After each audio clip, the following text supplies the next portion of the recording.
Yeah, felt like back in the days in the West Coast Express era. So why don't we get to a guest from that era? Todd Bertuzzi joining us now. Todd, how you doing, man? Good day, my friends. I'm doing fantastic. How's everyone doing up there? Oh, it's awesome. It is a. I'm hoping that you get some sun here. Well, when you get here to Vancouver, because we are looking at one of the cloudiest, foggiest days, which I'm sure you remember from your time in Vancouver, and are probably seeing some of those in Michigan. But on that note, how excited are you just to get back here, man? I know I heard you on Donnie and Dolly mentioning that you make a trip out here to go to Whistler or try to every winter, but it must just be a good feeling for you coming back to Vancouver, I assume. No, it is, especially for this charity event. And I hope a lot of people get out and come watch. There's some great guys showing up. I know Brendan Morris is going to be there, Brad May. I'm looking forward to seeing those guys. And yeah, it's always fun coming back into town.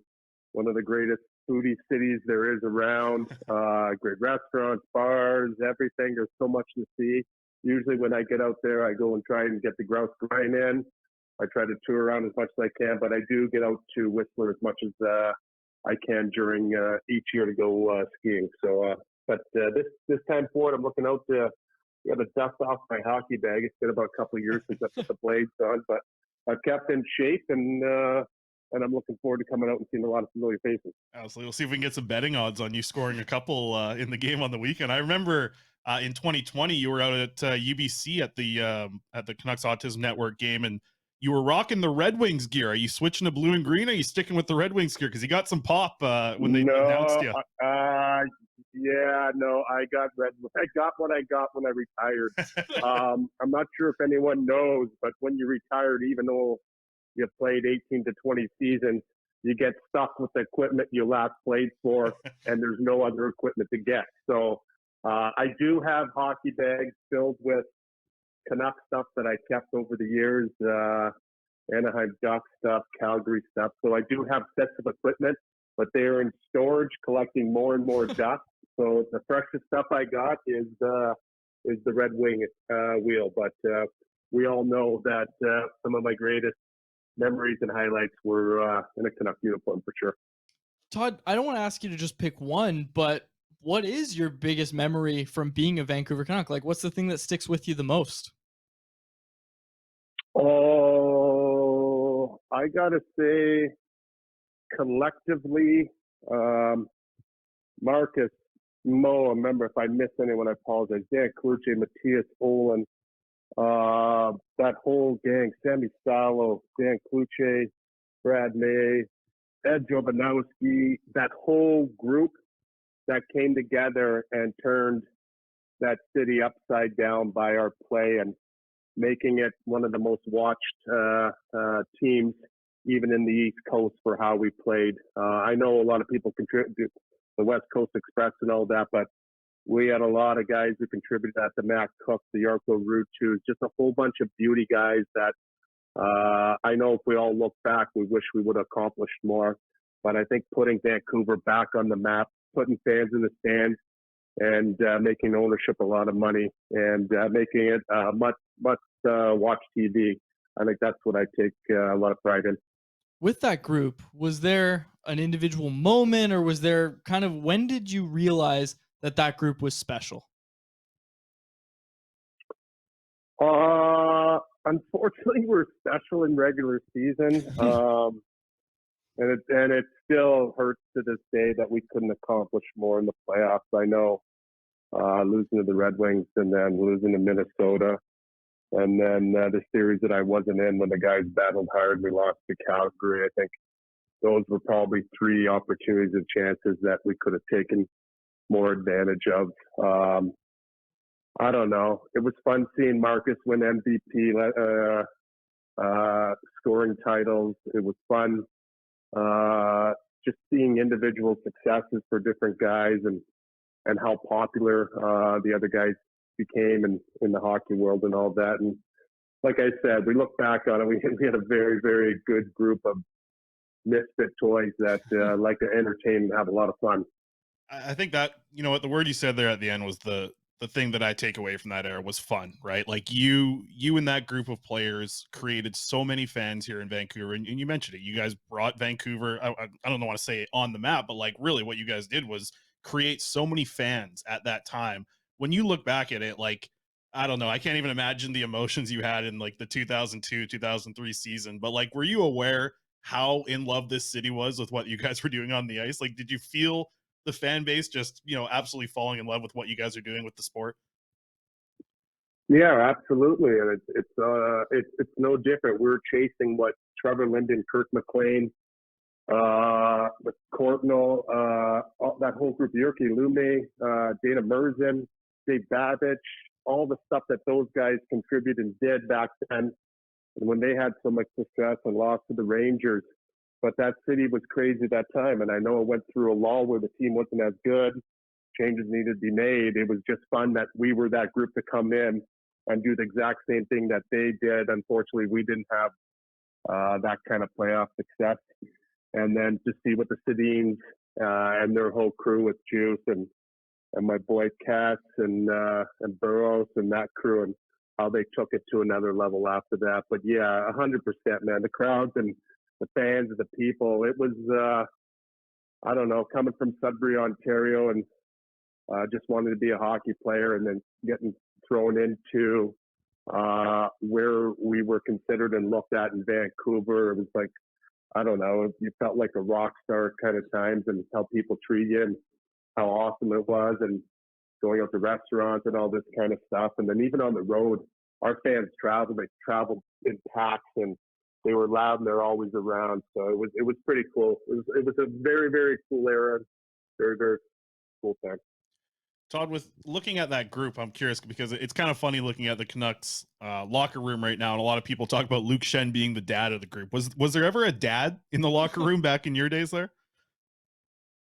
Oh, good question. For me, I would say the grandpapa who you don't want to piss off, but you had so much respect to him. For me, my guy was Murray Barron. I love that guy. He was stalwart in the NHL. He was huge for us in Vancouver with his leadership, his presence, his professionalism.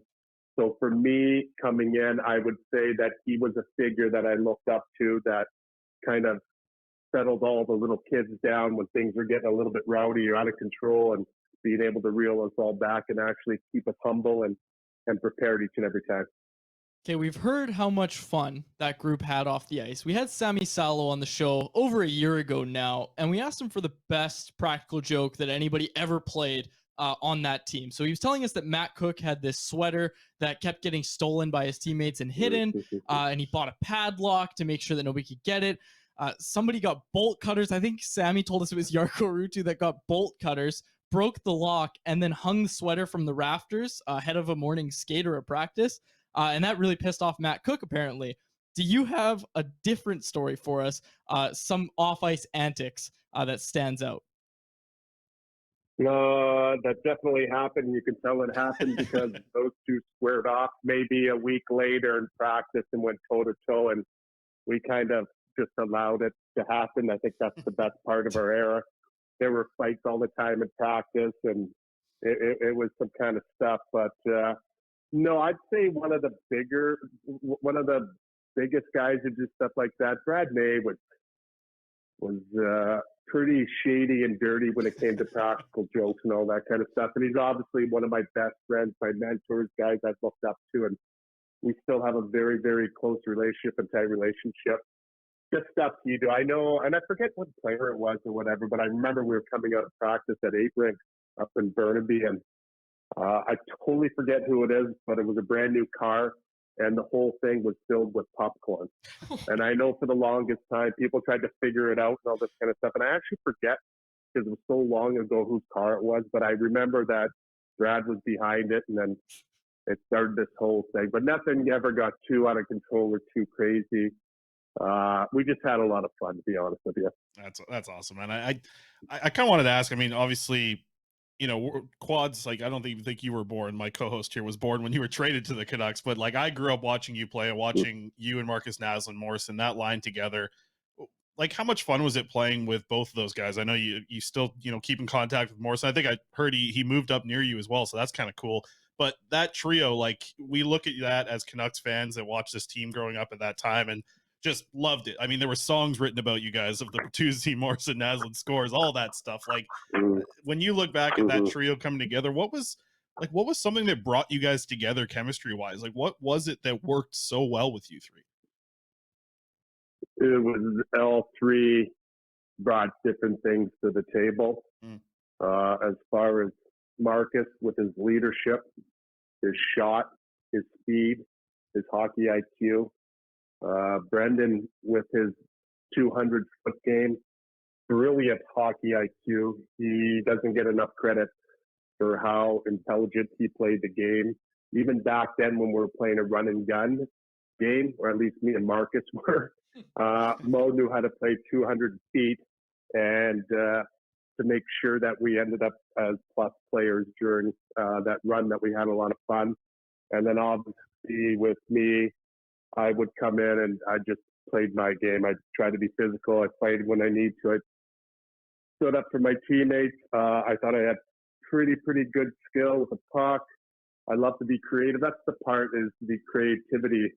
Our practices were some of the most fun. I wish more people could have watched them. They could have been filmed, because as much as Crow hated and all that, we would just continuously just kind of globetrot through practices with drop passes and do stuff that you see a lot of the creative kids do nowadays. That's why I'm pretty stoked where the game is right now, with how these kids are being very creative, doing things that I think we all wish that we could have done back then, but it was so frowned upon to do a little bit of hot dogging and all that.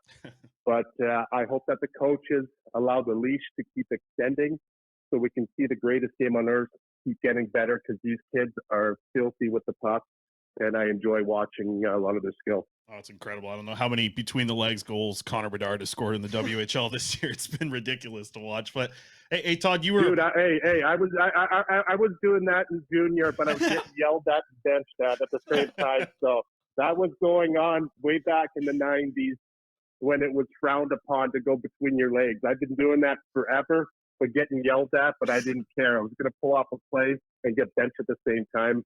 I just did it my way. Okay, so how many Michigans did you pull off then in your junior career, Todd? Oh, the Michigan I would try all the time, but I didn't have the kahunas to pull it off in a game because of the coaches. So if you know every coach that I had, I'm pretty sure you can go through the list. None of them were of a young variety who would allow that kind of creativity. So it would probably be, I would do a practice and do a lot of it when they weren't on the ice, because if they get a glimpse of you trying to do something stupid or creative, that they're going to make sure that they put an end to it right away. That's the way it was back then. Yeah, it's and all the guys can attest to it. Yeah, no, not the first time we've heard that. I guess what I wanted to kind of close out here with was, you were a power forward back in the day, really established that. And the first time I think Vancouver's seen that, just absolute dominance from a power forward at the time. What do you think of the evolution of a power forward? I think it's changed so much. And we saw Tage Thompson yesterday at Buffalo. I mean, I said it at the start of this show, like he might be my favorite player to watch right now, like 6'7", moving around the ice like he does. What do you think about the kind of new age version of power forwards that have to play in this speed and skill game that we're seeing right now? Yeah, and I've been witnessing this 6'9" kid that we have in Detroit here. I don't know how to pronounce Soderstrom. I forget how to pronounce it. Whatever. 6'9", filthy mitts. The guy can wheel. I don't know if you can consider power forward anymore. I don't think it's power forward. I think it's I don't even know if it's around anymore. A power forward, if you're to ask me to drop a power forward, my power forward is the likes of a Cam Neely, Eric Lindros, John LeClaire, Michael Renberg, myself, Keith Kachuk. And I know I'm missing a whole bunch of them. Rick Talkin, like everyone brought different stuff and all that, but I don't know if it's even close to like that now. Like Connor McDavid's a big, huge dude who just wheels around, and he's a power forward with lightning bolt speed. So then you have Wilson in Washington, who can chip in 20 goals, 15, 20 goals, who can fight and hit.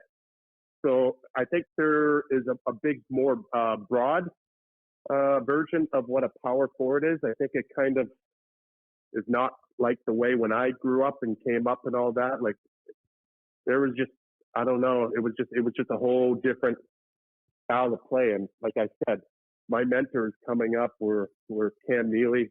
I got to watch front C with Eric Lindros. Mind you, he's a centerman. I don't know if it's a winger or centerman is considered power forward, but he was a big dude that played with speed, filthy hands, put up 100 points. And then I got to see Keith the Chalk, Owen Nolan. So I think I was in an era where I got to see some of the more prolific power forwards that the game will ever see.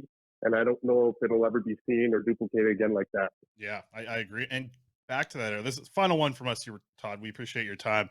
Yeah, I think no that we've seen an evolution there. We've seen an evolution with defensemen. I think back to the way that Darius Hatcher played or Chris Pronger played. Defensemen, they look and move and hit a little bit different this year.